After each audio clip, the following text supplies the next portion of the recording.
राज्यामध्ये पावसाचं जोरदार पुनरागमन. कोकण घाटमाथ्यासह पश्चिम महाराष्ट्रामध्ये मुसळधार पाऊस. विदर्भातही पावसाला सुरुवात. शेती, मशागत आणि पेरणीच्या कामांना वेग.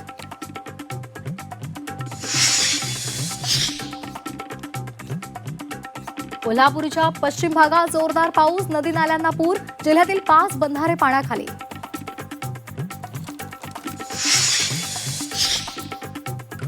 मुंबई शहरासह उपनगरामध्ये पावसाची संततधार. अनेक ठिकाणी सखल भागात पाणीच पाणी.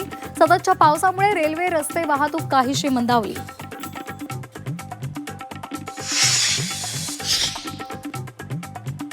समुद्राला आज उधाण. दुपारी 2:18 समुद्राला 4.28 मीटरची भरती. भरती दरम्यान पाऊस झाल्यास मुंबईमध्ये पाणी तुंबण्याची शक्यता.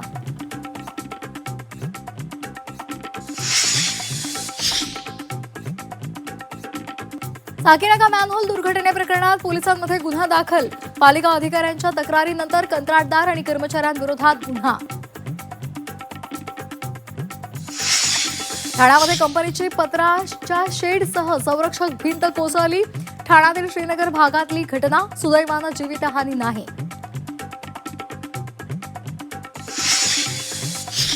वारीच्या तोंडावर इंद्रायणी नदी पुन्हा फेसाळली. आळंदीजवळ नदीपात्रात प्रचंड फेस. प्रदूषित पाण्यामुळे वारकऱ्यांचं आरोग्य धोक्यात.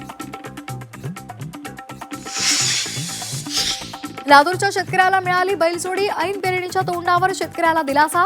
झी 24 तासच्या पाठपुराव्याला यश. शेतकऱ्यानं मानले झी 24 तासचे आभार. साताऱ्याच्या वडूस इथे बनावट खत आणि कीटकनाशकांचा साठा जप्त. 30,60,000चा मुद्देमाल हस्तगत. 99,450 किलो बनावट खताचा समावेश. केतन अग्रवाल हत्या प्रकरणात आरोपी सिया आणि चेतनची लाय डिटेक्टर चाचणीची शक्यता. केतनला गडावरून कुणी ढकललं याचा उलगडा व्हायला मदत होणार. तर कोठडी संपत असल्यामुळे दोघांना आज कोर्टात हजर करणार. नागपुरात स्कूल व्हॅनचा अपघात. स्कूल व्हॅनला मनपाच्या आपली बसची धडक. दुर्घटनेमध्ये 3 ते 4 विद्यार्थी जखमी.